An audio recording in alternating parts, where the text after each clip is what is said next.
Hello again, and welcome back to Illegally Cited. This is Jesse, aka BGFH, and I am back for another hardware review video. And this time, we're looking at something I hinted on the my Twitter feed about a little while ago. I finally broke down and bought a modern Android device. So we are going to be looking at the Samsung Galaxy Tab S3 tablet.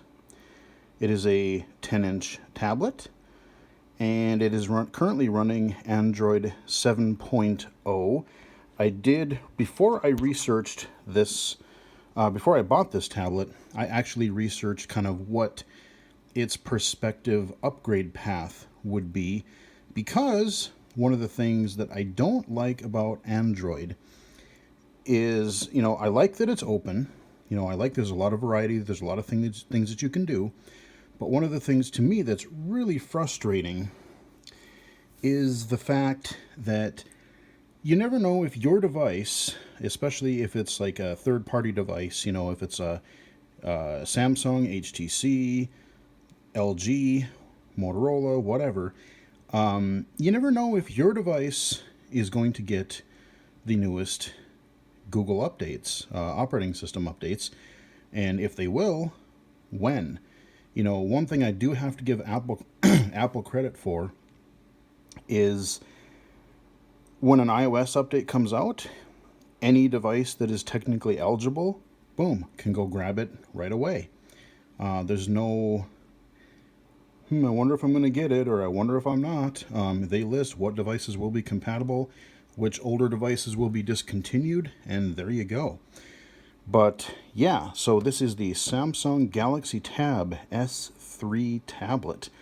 I've had it for a couple weeks now as I'm recording this, and I really kind of like it so far. There are a few things kind of about the tablet and Samsung specifically that sort of annoy me, and there are a few things about Google that kind of drive me a little crazy, but overall I really like it so far. Like I said, it is a 10-inch tablet, and let's take a look at the hardware. So I don't have the box, I left that at work. It does come in a nice box. It's really, it's a really nice, nicely packaged box with, you get a couple of accessories. You get a USB-C charging cord. You get an AC adapter plug, so you can plug it into the wall. You get, here's the kicker. Look, you don't have to pay an extra $100 for a frickin' stylus. You get the S Pen, Samsung's little writing utensil here. You get this included in the box. Got a little button there so you can use it to click and do stuff. I admit I haven't really played with the pen all that much. I'm not an artist. I don't really like handwriting. But, I'll play with it. And like I said, for low vision users, as I, work with them at work, I will, try to see if, play with this stuff so I can recommend that for the low vision users who still like to do that. But yeah, you get a pen right in the box. How about that? So there you go. So the device itself, it is actually a really well built piece of equipment here. So this, like I said, 10-inch tablet. On the front of it, you've got a little home button, which is a hardware button, complete with Touch ID, thank you very much. And on the left side, you have a recent apps, kind of a software button. It's all flush with the thing, with the, it's not a physical button, it's just there. And on the right side, you have a back button. This took me a while to get used to, because I used to have, both the original and the second generation Nexus 7 tablets. And I think those were just the opposite. And to me, back would mean, you know, to me, if I'm looking at it in portrait view, back would be left, which is, you know, usually what it should be, and then recent apps would make more sense to be on the right.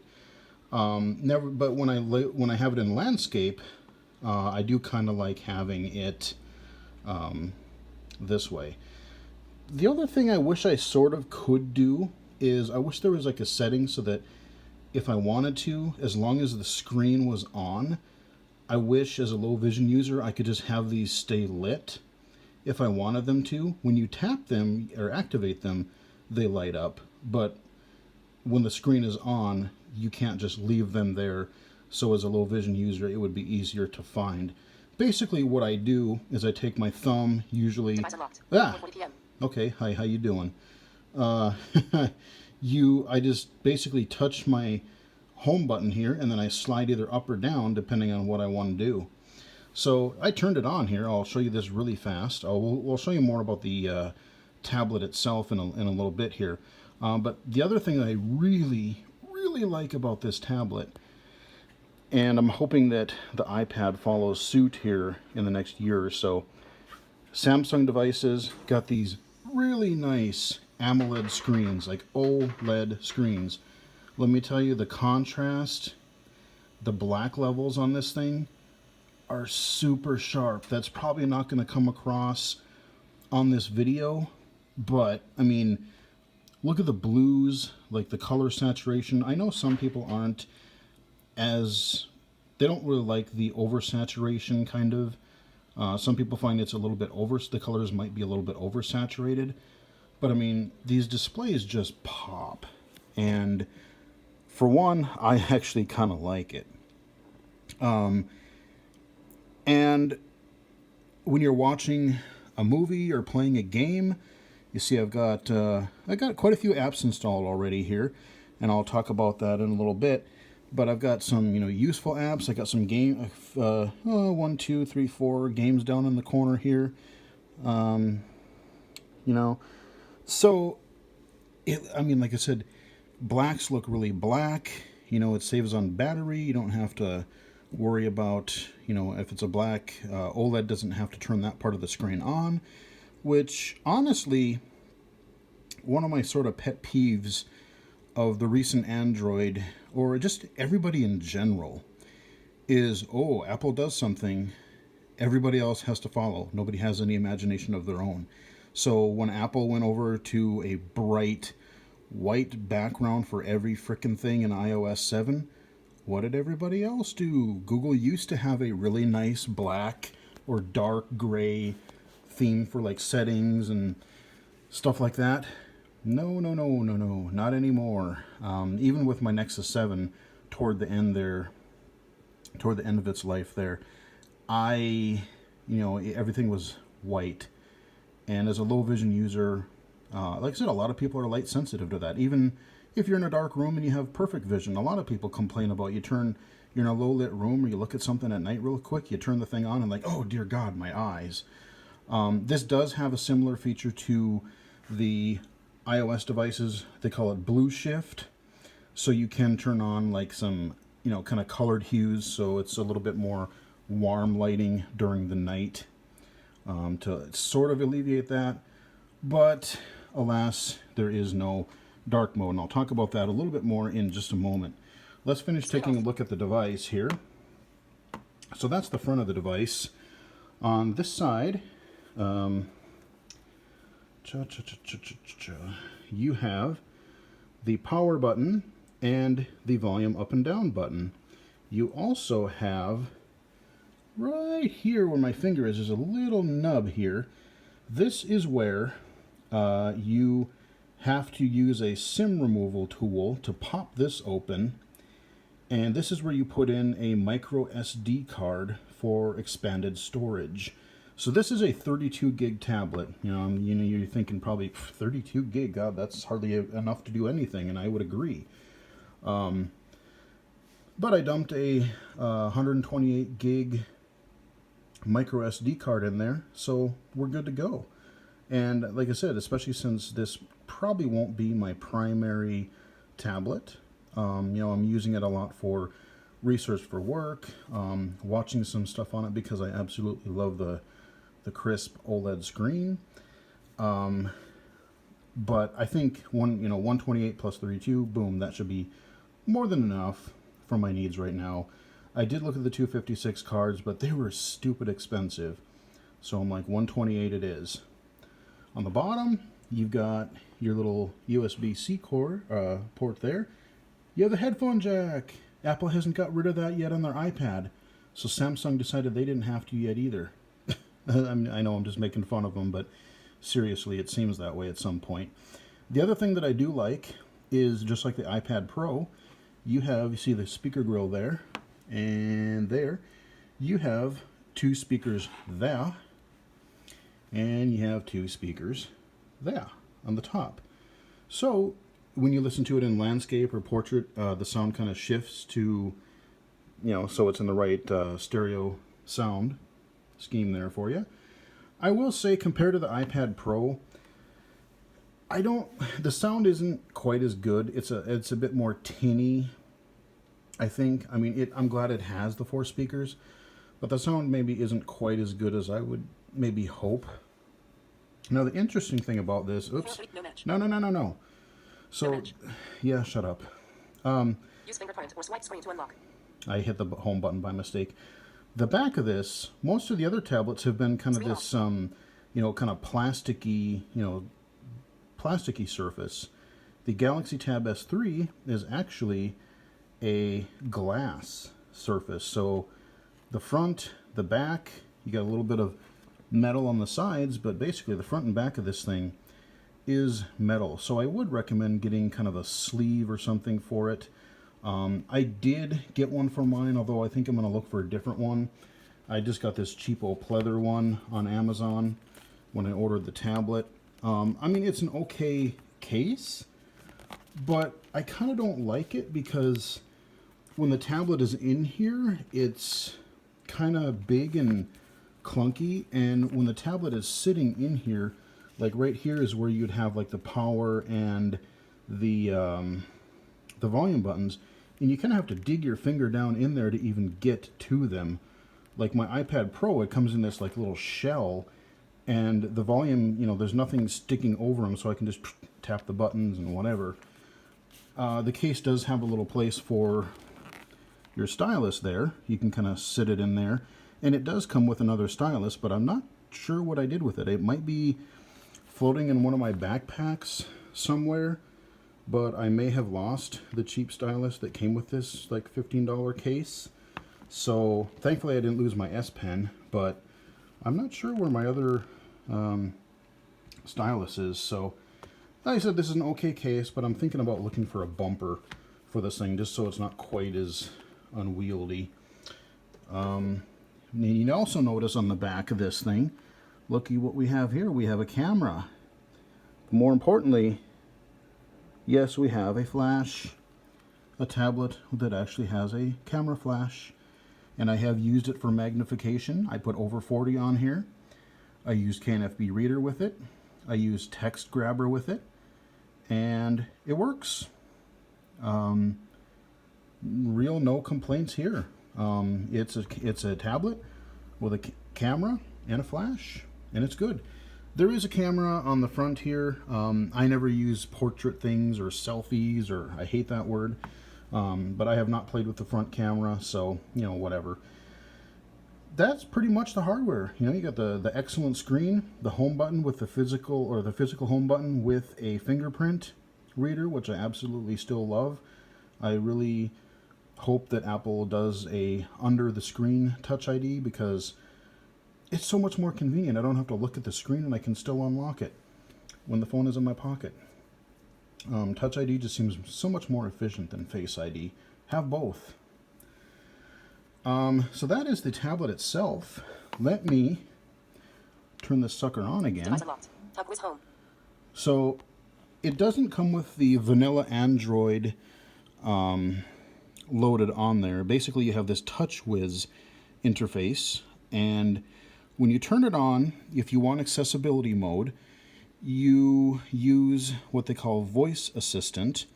You can hold 2 fingers down on the screen once you power it on, and it will, you hold the 2 fingers on the screen. Eventually it'll say something like continue to hold 2 fingers to enable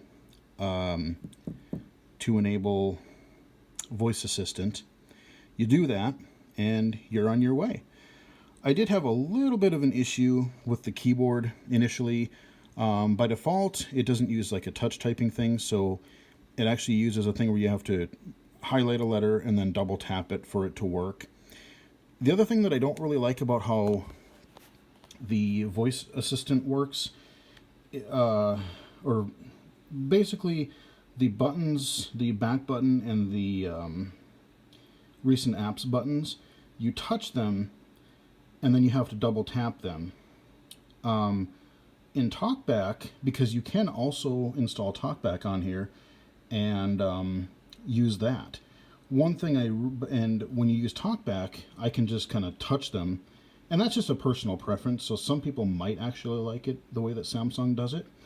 One thing I love about what they did with the Samsung accessibility features is with the home button, I can triple click it.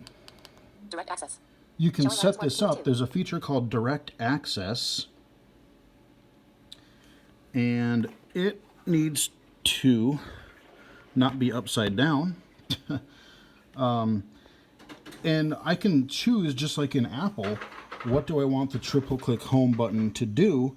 So I have, maybe I want to use the Samsung one, maybe I want to use TalkBack. So I could, Voice assistant off. In list. so Items. voice assistant Double tap is to activate. off.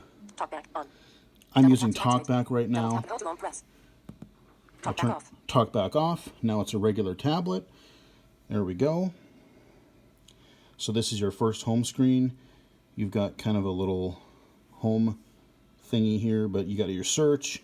You got some key apps. There's your dock on the bottom. A few other stuff there. A lot of Microsoft apps. And then you have, this is where when you install apps, stuff just seems to pop out here. And I have done the double tap and hold. You can kind of basically double tap and hold to drag icons around. I have reordered things. You can move things over other icons over other icons. You can make folders, so that works. And I really didn't have any trouble. You know, I remembered using TalkBack on my Nexus, and overall it works pretty well. I am not using the Samsung voice that comes with it right now. I'm using the acapella voice, Heather, you may recognize. Let us turn TalkBack on. TalkBack on. I know the speech is kind of fast, but this is kind of what I had it set for. This isn't an in-depth video for TalkBack specifically. This is more of a hardware review for the tablet. But you know, it's part of that. So one of the things I hated about the Nexus 7 tablets, both of them, you know, I bought the second one because I was hoping it would be better. The touchscreens in those things were not very good. You know, the visual quality was fine, but it took, like, I could not consistently get TalkBack gestures to work the way I wanted it to. Even something as simple as a double tap to activate something, it just wouldn't always register. This screen is way more sensitive. I can take 2 fingers, shunk. There we go, we're sliding around. I can take 1 finger and triple tap. Magnification 132%. Showing item 1 of 3. Magnification 500%. This is one thing I also love about Android. The iOS magnification gesture, the 3-finger like double tap and then slide up or down to adjust your magnification, is so clunky. Like, I'm fine with the 3-finger, 3-finger double tap to turn it on, but then just let me use pinch to zoom. So, you know, in Android, I can just triple tap anywhere, and I turn it off, triple tap again, Magnification on 500%. and I can just Magnification 200%. pinch to zoom. Intuitive, I don't have to use like 8 Magnification 500%. fingers to, I take 2 fingers to pan around here. I can magnify anything, anywhere I want. Magnification off. We're going to turn that off. So yeah, I mean, that's another thing I really kind of like about this tablet. So the gestures, I've been way more easily able to consistently do them. There's still some gestures that I still have a little bit of trouble, especially like the L gestures. So if I go, Tap on a note. no. Double tapped. Notification shade. So if I do, right down, I can bring the notification shade down. I think you can also do, Touchwiz home. Page 1 of 4. I think Default I can page. do a 2-finger swipe down, which does the same thing. But again, the way my case is, it kind of gets way a little bit over the screen, so I can't get my fingers really in there easily to do the 2-finger swipe down. So again, I'm looking for a better case for this thing. You notice there that the, let's do the notification center again. Notification shade. Everything is white. I mean, even look at the icons up here. Could those be any worse contrast? Like, they're light, they're, contrast, ladies and gentlemen. It's important. Touchwiz home. And you got an OLED screen, you could make a really good that way. What else about the hardware itself? I mean, it's fast. I've had no response issues. Like, everything, you open an app, you do something, it is zippy. Apps button. Double tap to open. Page 2 of 2. So apps, there we go. Page We 1 of 2. slide over. Got a whole bunch of stuff in there. Page 2 of 2. Let's go Home screen. home. Chrome. Recent apps. So we got Chrome. What else do I have? Settings. Settings, here we go. Connections. Showing So, items 1 to 8. and here's the other thing that really kind of annoys me. One of the things I've been, because everyone brags about how customizable Android is, and it is.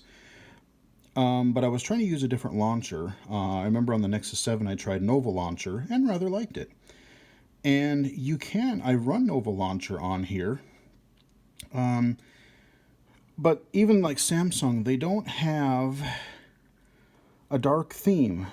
I guess on like the Note and the Galaxy phones, even in the Samsung store, you can get themes that work for them, but for some idiotic reason, they don't seem to have much in the way of, like, they have wallpapers you can choose, but they don't really have themes that I can find that actually are supposed to work with the Galaxy tablet lines here. So that's really frustrating. But so I'd like to turn, like the background for Chrome, or even especially like the settings app, or regular, just kind of standard Google apps. I would love to have, again, like a dark mode. And yes, I know I can invert the colors. You can do that here. But again, the problem with that is then if you're looking at anything graphical, everything looks all inverted and trippy and not cool. So I actually tried to do the Nova Launcher, which does have a nice dark gray background in it, but it only works for like the home screen and its settings. So the Google settings or the Samsung settings are still technically separate.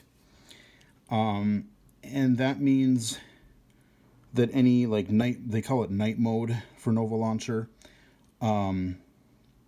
it doesn't work here. Like I could Touchwiz home. I could actually load Nova Launcher. Nova Launcher. So now we've got Nova Launcher going instead of Touchwiz. Nova settings. Row 2. So this is all nice and dark. 6 columns. Nova Launcher. Nova settings. Row 2. Double. Nova settings. Showing items 1 to 23. It's so beautiful. Why can't I have that everywhere? Google, Samsung, give it to me. I want notifications. I want the settings. I want to save battery. I want to not be blinded more than I am. Make it happen. Apple, you too. Everybody. Dark is good. So that's that.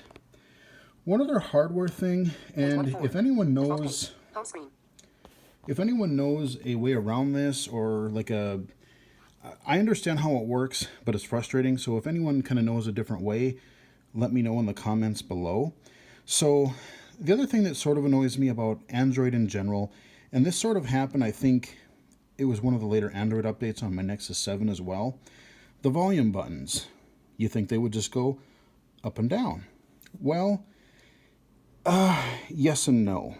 So by default, so there's multiple volumes in Android. You have like the notification volume, the media volume, and I don't even know if there's maybe even more, but those are the two that I have to tangle with. When you do the volume buttons, most of the time, if nothing is happening, you're going to be adjusting the notification volume. And that's a problem because if I'm using the Samsung Assistant or if I'm using TalkBack, I can turn it down, but I can't turn it back up as easily. I either have to hit the volume button, look for the little thing to come up here, the little slider to come up in the top middle here, and then open the other thing and choose a different volume. Or the other trick that I learned is, because then if I hold a finger on the screen, TalkBack or Voice Assistant is going to be technically, invoked, even though if I touch a blank area, it's still trying to, look and do something. So if I hold a finger on the screen and then hit the up or the down button, especially the up button, then I can turn it up. So too often, oh hush, no, don't do that. Here, let's touch something else so that it doesn't. Double tap and hold to long press. So what I often end up doing is maybe I get TalkBack or Voice Assistant to shut up for a moment, and I want to adjust. It's either too quiet or too loud, but I always end up adjusting the stupid notification volume, which does not. That's not TalkBack or Voice Assistant. So I end up cranking. What ends up usually happening, I crank up my notification volume super loud, so that anytime I get like a similar notification, it's just like super loud and obnoxious, and I still haven't done TalkBack. So I have to stop and think, okay, I hit the screen, volume up. That's the easiest way to do it. And I looked under settings everywhere, and I even did like a Google search and didn't really find much. What I would love to be able to do hardware-wise is I want some setting so that I can choose what the default behavior is for the volume buttons. Which slider do I want you to control? Like Apple iOS has the match media volume voiceover control, so you can do it that way. But like I want something to where I can say, I don't want the notification volume, I want the media volume to always be the default behavior, unless I interact with the little thing that appears on the screen and tell it and choose another volume slider otherwise. I want the default behavior to be the media volume so that I can consistently adjust my screen reader and not have to piddle around and remember to do it properly. It's just more finicky. I don't really like that. So those are a couple of the main nitpicks that I have with Android, Samsung in general. I mean, as far as, like I said, hardware-wise, the tablet is great. I think even like the touch sensitivity, like the gestures, work way better than the Nexus, I don't know, the Nexus tablets ever did. I actually think even sometimes it's almost too sensitive. There will be times where I'm scrolling with two fingers and I must have hit it a certain way or touched it a little differently to where I accidentally activate something instead of scrolling. That's happened to me a few times, so it's almost sometimes it may be a little bit too sensitive. But like I said, the performance is good.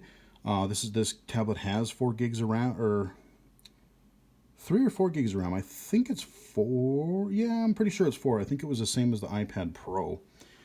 But anyway, the performance either way is good.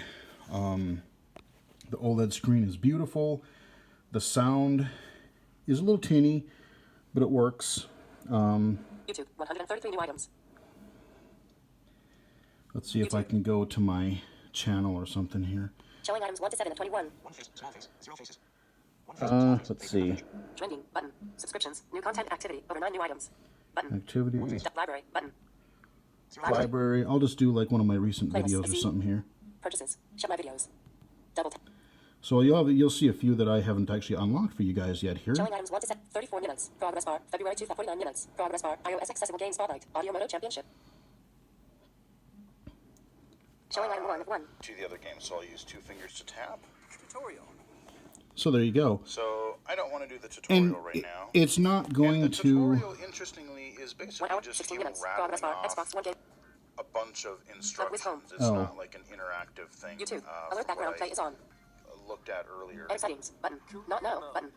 Career mode. Here, That's let's, where we're going to probably turn this spend off here in a most of our moment. time. Touchwiz Home. Shop. Okay, Give so we me- can get new Recent bikes apps. and upgrades Yoink. and stuff. YouTube dismissed. Showing items 1 to 2 of 2. There, so I can do background play, but I just wanted to stop the other video. So, you know, like I said, you probably can't see the clarity of, you know, the screen through my iPhone camera here, but like I said, trust me, the screen is super good. I'm not going to go into the specific, you know, the specifics of Android or TalkBack or Voice Assistant in this video. I'm currently trying to figure out, I haven't really gotten Reflector to mirror. It's supposed to, but I haven't got it to actually, my tablet to recognize my computer as a Chrome, was it Chrome, not Chromecast, but basically the equivalent to AirPlay. I haven't got it to connect to my computer yet, and hopefully I can, because if I do, you know, then I can give you guys a little bit more of a tour of Android itself. I could show you a few things about TalkBack and the Samsung Voice Assistant. There are little things I like better, and there are things I don't like about either one. So that's why I have the triple click home either way. So it's like, oh, I can choose which one I want. And then the magnification gestures are just there. So that is pretty much a wrap up for the hardware review for the Samsung Galaxy Tab S3 tablet, complete with S Pen included. And like I said, I wanted to have a modern Android device. Didn't feel like getting another phone, adding it to my plan or anything like that. I got this tablet. You can find it in a few places. I got it. It was on, I think it was on sale or something. I got it for around $480, I think. And I've seen it anywhere from like around $480 to $500, maybe a little bit more. You can get a refurb for like $400, $410. I just wasn't sure if I really wanted a refurb unit. So, I mean, it's a premium, you know, it's a premium competitor to the iPad Pro. And, you know, it's just whether you prefer Android or iOS, the way it does things. And there are things I like about both. There are things that annoy me about both. But I'm glad I have something that I can actually test things with. I've got something I can use the camera apps for because I have a flash. It's zippy. The touchscreen works good. The touchscreen is clear. The other reason I chose the Samsung is that even though it's not stock Android, now I can have, as I've said a few times here, I can have both screen readers. I can have TalkBack and Samsung. So, you know, if somebody has whatever device, I can at least say, oh, okay, I sort of know how that gesture, I know how that behavior works, and I can answer questions about, you know, at work about how each one of those would behave, or if I'm doing a tech assessment or a demo or something, I can more easily show both that kind of a thing. So, hope you guys enjoy the video. That should about do it. Follow me on Twitter at BGFH79, and hopefully, assuming I can get Reflector to play nicely with my tablet, maybe we'll see some more Android content in the future. So, yep, hope you guys enjoyed it. Follow me on Twitter at BGFH79, and until next time, I will talk to you guys again later.